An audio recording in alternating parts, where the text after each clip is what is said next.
Welcome back to Learning Inkscape, and this time I'm going to show you how to create a blending triangles logo. First we need a triangle, and I use the polygon tool for that.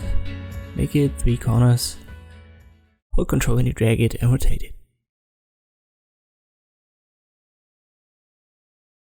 Pick a color by simply left clicking on the color swatches below.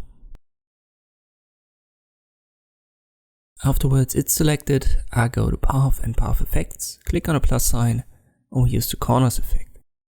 Use the radius function directly here numerically. Then we activate the nodes tool, and you can see right here these 2 points are moving downwards from the node, and that creates this curve. Let me pick this value, that's fine for my size. I don't need that anymore, close it.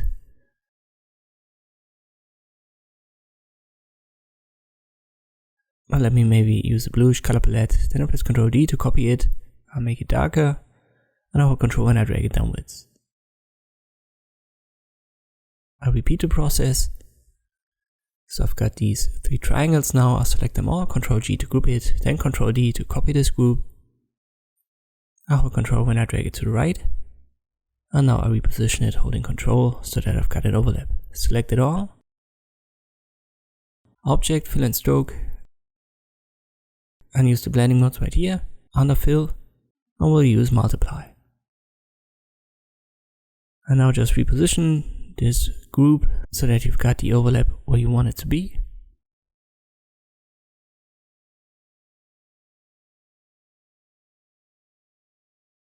Something like this should be fine.